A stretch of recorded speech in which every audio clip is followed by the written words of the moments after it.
think with some wisdom. With Torah, he started memorizing. Mishnayot, Masachet after Masachet. Shabbat, Yomim, Chulim, like this. Until one day, his Rebbe wanted to test him. He saw, wow, not only does he know the learning, he wants to learn. It's a big difference. There's two types of people. Three types. Some that don't learn and don't care to learn. Like the average boy today. No, I shouldn't speak bad about life stuff. I shouldn't be with my trade. But there's the type of person that learns, but, doesn't love it. But then there's that great being, that great champion, that great person who loves to learn. And you know what? Albert was that such boy. He loved to learn, and his Rebbe could see it in his eyes. As soon as they started talking, he was filled with smiles, and his eyes had water in it, as he energetically discussed every topic of Torah that the Rebbe brought up. And his Rebbe said, "You're so special." And he said, Avrohom, it's good you should exercise once a week. And he says, don't worry, I do on Fridays, I play soccer. Play soccer with the boys, I exercise. And you know what else? I even go canoeing once a month. I go in a boat, and we go out on the lake or the ocean.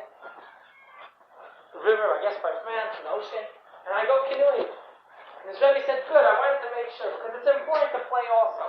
It's important to unwind. The person learns and learns. It can be exhausting. He said, don't worry, Rebbe, I take care of my physical health too. The Rebbe said that's important. And right then he went, and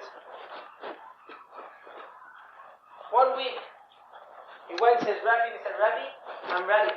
Test me on the entire Shulchan Aruch. Test me on Kachot Shchita, all the laws. Now, I don't know how many simanim in Shulchan Aruch are, how many chapters of law. Probably about 2,000. Probably about 1,000. 500. And he went to him, and he started testing him.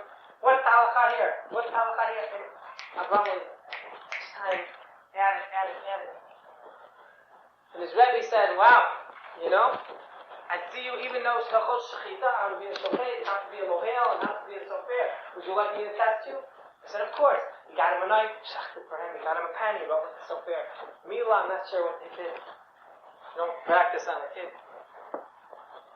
But it turns out, right away, he said to him, Avrohom, for being such an extraordinary student, years ago you came, we didn't even know you'll be able to fit in the yeshiva, but look at you tried, it's amazing. You excelled, even the boys quite older and smarter than you. He said, well, what are you giving me, Rebbe? What are you writing? He said, I'm writing you a beautiful letter of certification, ordination, smicha, that this way you'll be able to use it whenever you ever want to get a job, as a rabbi, or as a shochet. Show them this. And any community will be happy to have you. I said, Rebbe, I'm so young. You don't have to write it. He said, no. Young is an intelligence. Intelligence, you're not young. And it turns out,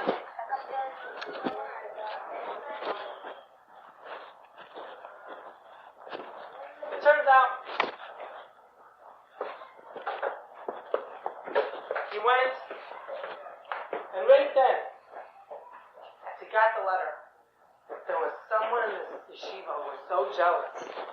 He couldn't bear to see. What?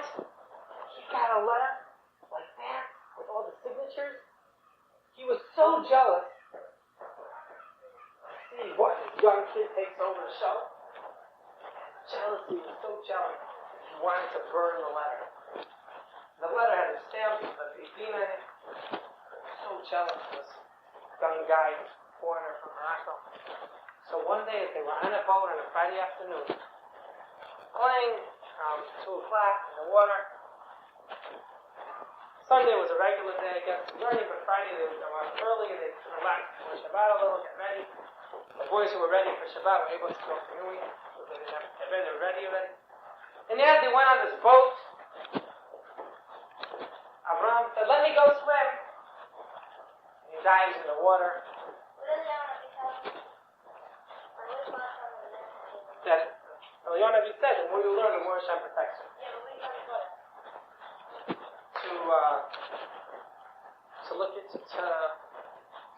to make sure that if you want to be protected and you'll need protection, the more Torah you know, the better everything will be.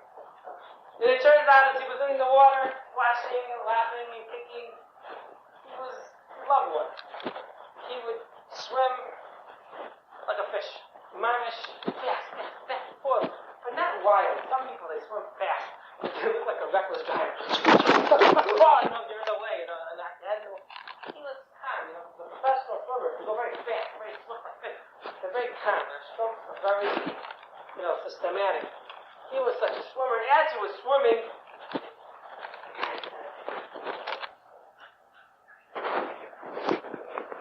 I'm going to roll this photo away. I don't like show-offs.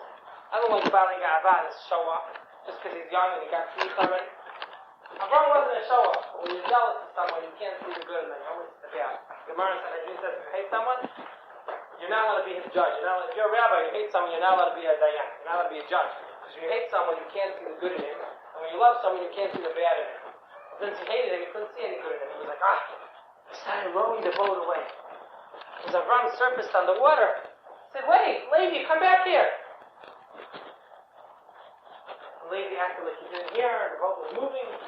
He didn't want to really, kill Albert. He wanted to humble him, Kind of retarded, kind of immature, because you don't play around with the ocean water. And there Avrohom is splashing, please wait, come! You can't be ridiculous! I'm stuck, help! Don't go away!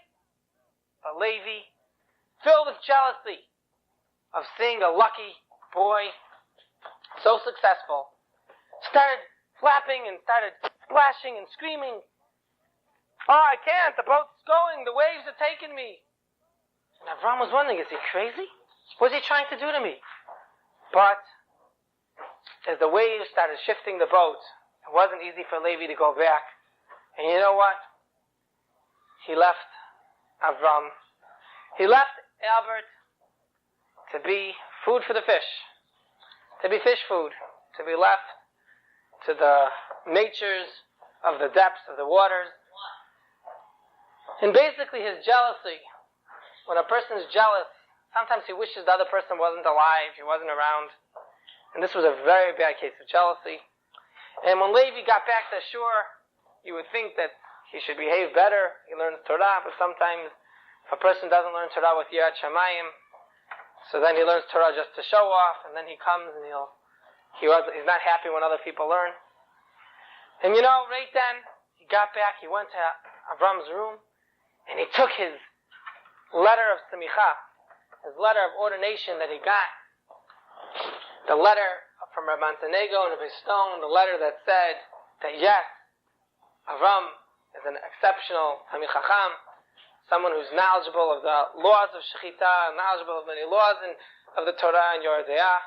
Right then, he took the smicha letter, which is a beautiful letter with signatures and stamps, a beautiful, sign, the kind you hang up in your office to show when you graduate, and you get a master's in college, diploma, similar to that. And he went and he burned it. This man, jealous of Avrohom, burned his letter. Getting back to Avrohom, he's in the water and he starts swimming. He was a very good swimmer, and he starts swimming back to shore. And as he's swimming, the waves are taking him. But he's smart. He knows the techniques how to override a wave without dying, without drowning. The Gemara even says a secret how a person can survive with waves. Gemara says that once Rabbi Akiva was in a ship, and the ship hit a storm, and the ship started to sink, and all the people on the ship died. And Rabbi Akiva was on the ship. He tried to save the other people, but how do you save people in the ocean? What do you do, throw them a tube? What do? You start swimming them back with them in your hands across the ocean waters. And Rabbi Akiva, who was in trouble there, says that he finally lived and he got back to town. And they asked him, Rabbi Akiva, how did you survive the death? How did you survive the dangers of the sea? And Rabbi Akiva pointed out that most people that drowned, when they saw a wave coming, They tried lifting themselves up to be able to go over the wave. They held on to wood or a board or a barrel, and they tried to float, go over the wave. But me, when I saw a wave coming, I held my breath and I bent down. So the wave, instead of hitting me and knocking me down, since I bent, it just went right over me, and I was able to keep going. In life, sometimes the person that acts tough, he gets knocked over. But the person who's humble, he bends himself down. People might scream at him, people might make fun of him, but you know what? The insults go right over. He doesn't keep a fight going. And Rav Avrohom tried that. He was going under the waves. But after a while, the salt water started getting in his eyes. Oh my gosh. Oh, it's burned. And he's thinking to himself, I'm so thirsty. And never ever drink ocean water, even if you're the thirstiest person. I used to think when I was a kid, oh, no problem, sailors just get the water from the ocean. Never. If a person drinks the salt water, he will die. And not only will he die, scientists have discovered that he will lose his mind. There have been so many stories of sailors that couldn't control their temptation, they couldn't control themselves, and they took some of the water, and you know what happened? They lost their mind. There have been stories about sailors out in the sea that as soon as they drink the salt water, first of all, it's very high in salt. So and also there's a lot of other things in the water, little microorganisms and things like that of course are not what the body can handle. Stories, if you want to know stories of sailors, there have been sailors that... Right. When you travel, you're going on sea, you're supposed to take water, but if you think you can drink the water, it kills a person.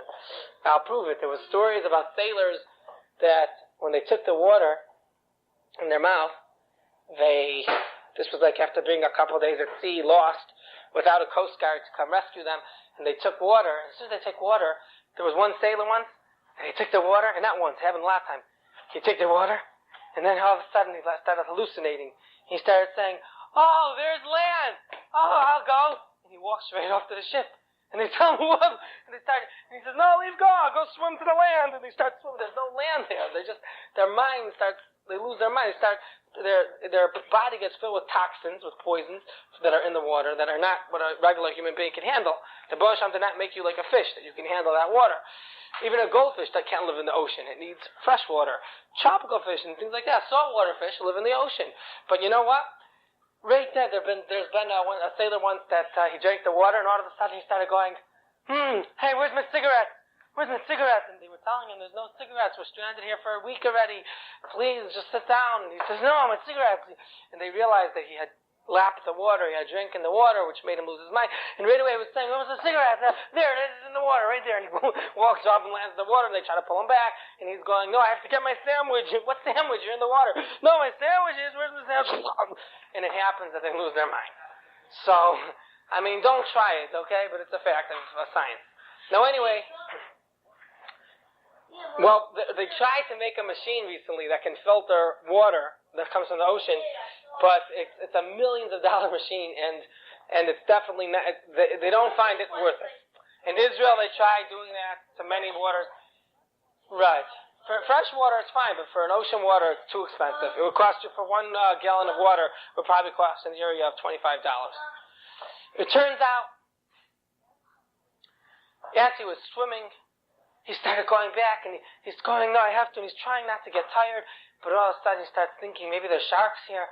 A little bit of swim is one thing, but when you start flapping too much and splashing too much, usually you invite visitors and guests who aren't welcomed, and they love the sound of wild movement in the water, because usually that means it's a fish that's struggling, and if it's a fish that's struggling, the predators of the sea like finding it and eating it. And right away he's thinking to himself, I better be careful, I better try very hard not to splash too hard. But there he is, and all of a sudden as he's swimming, he's thinking, where's the land, where's the sea, where's the country? And as he's splashing, he's going, and he thinks to himself, oh, if only I could get some land, oh, my arms. But he knows he can't stop now. So he turns over on his back and he starts swimming on his back, because a back float is easier for the body than a front stroke. And he's trying very hard, and he's back floating. But after what felt like a half an hour, where's the land? He tries to turn around. He doesn't see anywhere with